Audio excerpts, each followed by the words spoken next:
నలగొట్టనిచ్చింది కాదు. She is backward of man. వెన్నెముక లేని మనిషికి ఎటువంటి జీవితం ఉండదో భార్య లేని భర్తకు కూడా అలాంటి జీవితమే.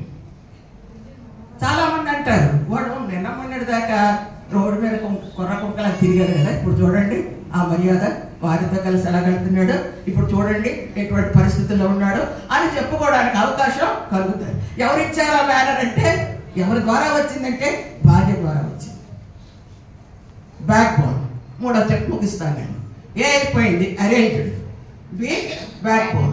C is companion. మరణ పర్యంతము నిజ స్నేహితుడు ఎవరంటే భర్త. తల్లిదండ్రులు ఉండొచ్చు, అన్నదమ్ములు ఉండొచ్చు, ఇంకెవరెవరో ఉండొచ్చు, కానీ సమస్తాన్ని పంచుకోవడానికి తగిన వాడు భర్త.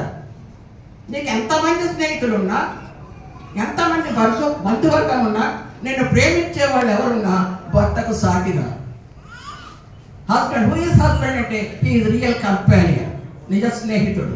మరణం వరకు నిన్ను చూసుకుంటూ నీ యొక్క సలహాలు పాటిస్తూ అతని సలహాలు నీకు చెప్తూ ఏక హృదయం, ఏక మనసు, ఏక శరీరం కలిగి దేవుని యందు ఒకే మనసుతో నిలిపి జీవించడానికి అవకాశం భర్తకు భార్య ద్వారా వస్తుంది. She is the model. అందుకే సాటి అయిన సహాయం, సూటబుల్ హెల్ప్ మేట్. 3 మంది ఉండొచ్చు, హెల్ప్ మేట్స్ చాలా మంది ఉండొచ్చు సహాయం చేసేవాళ్ళు. సూటబుల్ అనే పదం అనేది భార్యకు మాత్రమే తగ్గుతుంది. Who is suitable?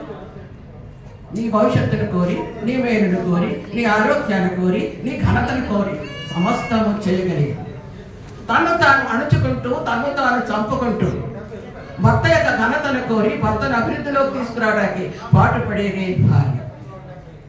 కాబట్టి భార్య వెన్నెముక, బ్యాక్ బోన్. నేను నిలబెడతాను సమాజంలో ఒక వ్యక్తిత్వం కలిగినటువంటి మనిషిగా, వ్యక్తిగా నీకు కావలసినటువంటి జ్ఞానాన్ని బోధిస్తుంది. అందుకనే ఈ సూటబుల్ ఇంటలెక్చువల్లీ అన్నాడు. ద నెక్స్ట్ ఏమన్నాడు? Not only intellectually, morally, NITI